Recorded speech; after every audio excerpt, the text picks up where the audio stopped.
We are excited to welcome Flo Niedhammer, our latest brand warrior for Warrior Addict. After many years of weightlifting and martial arts training, Flo began his journey into yoga in 2015, discovering yoga is the ideal way to build strength, improve recovery, and create body awareness and control. He's had the privilege to learn from the likes of WERNER, Patrick Beach, Linda McGrath, and Amber Henze. He studied restorative yin yoga, currently works full-time as an engineer in the Silicon Valley, and is on a mission to encourage more men to step onto the mat and recognize that there's a lot more to yoga than stretching. Flo, good to see you. How you doing, buddy? Philip. Thank you. You well? Thank you so much for the nice intro. My pleasure. Now, you grew up in Germany. Tell us a little bit about your childhood and how you came to live in the US. Yeah, so I'm originally from Germany. I grew up in the city of Stuttgart. It's in the south of Germany, a couple hours away from Munich. And so I lived there most of my life and went to school there, went to college there for my bachelor's in software engineering and also for my master's. Mm-hmm. And during my master's, I decided to take a break for 1 year and do an internship in California in the Silicon Valley. And so that's how I got to the US. And yeah, that's how I also discovered yoga actually in the US. I will talk about that later in a bit. And also where I met my wife during that internship time. I had to move back after that 1 year back to Germany to finish school. Mm-hmm. But then after I finished with my master's and I graduated, I got extended a full-time offer here in the US. So it was great to come back to California, work here full-time, and also then start to live with my wife. So let's talk a little bit about your martial arts background. It began with judo, I believe, at the age of 6. Yes. How did it evolve from there? Yeah, I started practicing judo pretty early at the age of 6, and I practiced up to 16, so for almost 10 years. Mm-hmm. And then I stopped in the teenage years. I wanted to do more skateboarding than judo training. So I started to do skateboarding every day. I loved it. And slowly from there, also started to do weightlifting training and went to the gym. So I did skateboarding and gym. And then I was like, okay, the weightlifting part is more important to me now. I will stop skateboarding. I don't want to get injured. So I spent the time from 18 to, I don't know, many years weightlifting, going to the gym, and also started training Brazilian Jiu-Jitsu. I somehow started to miss the martial art training, and so I started to explore other options, what there are. And so I discovered Brazilian Jiu-Jitsu, which is very similar to judo. It's a mix of judo and wrestling. It's mostly all on the ground. Mm. And yeah, so I loved that. So I did weightlifting and jiu-jitsu training at the same time. And then during jiu-jitsu training, I injured my lower back. I think it was from many years of skateboarding and jumping down stairs and all these jumping over obstacles and everything. And so I injured my lower back and couldn't train anymore. Couldn't really move without pain anymore. And so I looked up stretching exercises I can do at home. And started doing those, and that really helped me. It really helped me to get back into my body, started to move again. And so I heard of this thing called yoga, where I thought they also do all these stretches. So I went to my first class here in California and tried it out. And I was surprised. It was one of the hardest things. Tell us about your first class. Well, it was a Sunday vinyasa morning practice. And the interesting thing is now if you go to this class, it's packed. It's 20, 25 people. It's a smaller studio. But that day, somehow, it was only 2 people, which was instructor. It was me and my wife. So that's how we met at my first yoga class. Oh, wow.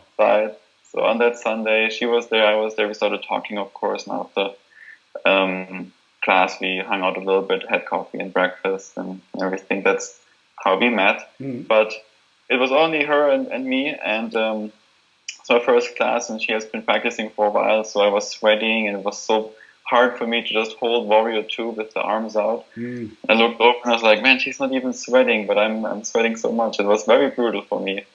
And I was surprised. I thought I was strong from lifting weights, many years of weightlifting, and then was surprised that with my own body weight, it can be such a good workout for me.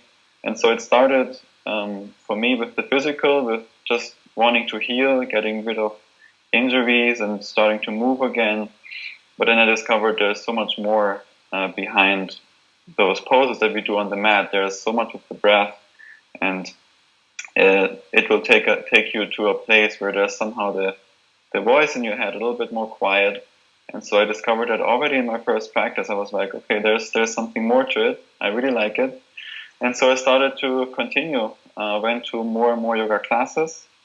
Also started to develop my own practice at home. And after a few years, maybe 1 or 2 years in, I stopped lifting weights. And so I transitioned to only doing yoga and still Brazilian Jiu-Jitsu.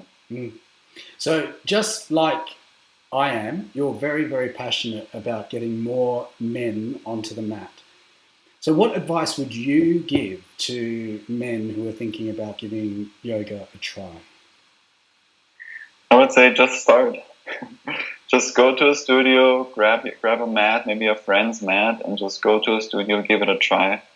I think what's holding men back a lot is expectations of what's going to happen in their class. And also, I think ego is a big part of it too. Yeah. In Western classes, there's mostly women in a class. So guys often think, oh no, this woman is so much more flexible, stronger. I don't want to look like I'm weak or anything. So just a lot of ego involved. So I think it's important to just go and just start, give it a try. And if there's, for example, no studio in your area, or you really don't want to go, it's also good, I think, to try it out at home. There's a lot of content online, and just practice at home, give it a try. For sure. Now, so you have a main job as well. Yeah. So how do you like teaching yoga in addition to a main job? Is this something that you would also recommend or encourage others to do? Other teachers? Yeah, so I had my full-time job first, and then started teaching on the side, which I still do. So I teach weekly classes, 2 or 3 weekly classes, and also workshops on the weekends in different cities here in the US. And then also yoga retreats, mostly weekend or 3 or 4 days retreats. It is very busy, working full-time and teaching, preparing your classes, workshops, playlists, sequences, everything. It's a lot of work, but I really like it. It's very rewarding, and I would encourage others to do so. The thing I think is important is to still be aware of your own body, of your own practice, and also time, so that you block out time for your own practice every day still, although you're very busy and you have your job and you're teaching. So I think it's important to maintain your own practice. Very important. And let's talk a little bit more about your wife, because so she's a yoga teacher as well? Yes. Yeah, and you teach a class together each week? Yep. How does that work? So we have a co-led class once a week on Sundays, and a power vinyasa flow. So it's a little bit more like strength focused and stronger practice. And so usually how it works is we switch forth and back. So maybe I do the intro, then she takes over, then I teach again, then she teaches again. And it's a great opportunity for us to the other person that's not currently teaching can, for example, demo something. The person can walk around, assist others, give them some more love. And then we switch, and then I take over, and then I can assist, I can demo something. So it's a very nice, like forth and back and teamwork. And it, I think, also creates a very nice energy because we really love what we're doing. We love each other. And I think it creates a very nice energy in the room. Of course. And what was like? How did the inspiration come about for you to to decide to start teaching together? Whose idea was that? I think, yeah, it was both of us, both of ours ideas, and I think it just happened very naturally. We both love it. We both love yoga. We both love teaching, and so we wanted to give it a try, teach together. And we teach all of our workshops together too. I think that's how it initially started. And then we decided, okay, let's also do a regular weekly class together. And is it a popular class? Yeah, it is. People really like it. They really like the energy, and they like seeing us together. Somehow that's also very inspiring to them. That's what they tell us. So, Flo, tell us about your most comical yoga moment. I think the most comical moment was in my very first class, actually, as I mentioned before, where it was very challenging for me. And so we were holding Warrior 2, arms out, and then the instructor kept saying to me, because there was only 2 people, so it was almost like a private, so she kept saying, okay, Flo, you gotta relax your shoulders a little bit more, relax your shoulders. And I was like, how can I relax my shoulders if I have to lift up my arms? Asking myself, what does she mean? I don't understand. And what she meant was lower the shoulders down away from the ears, but she said relax, and I was like, it was very confusing to me, and so really funny thinking of that afterwards. Now, just when you had your arms up just now, I noticed you've got a beautiful tattoo. What can you show us? Just thank you. Yeah, I have full sleeve with lots of mandalas, some Sanskrit, and sacred geometry patterns. I love the geometry.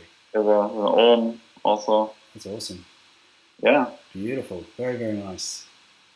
Thank you. Before we go, Flo, can you leave us with some words of wisdom?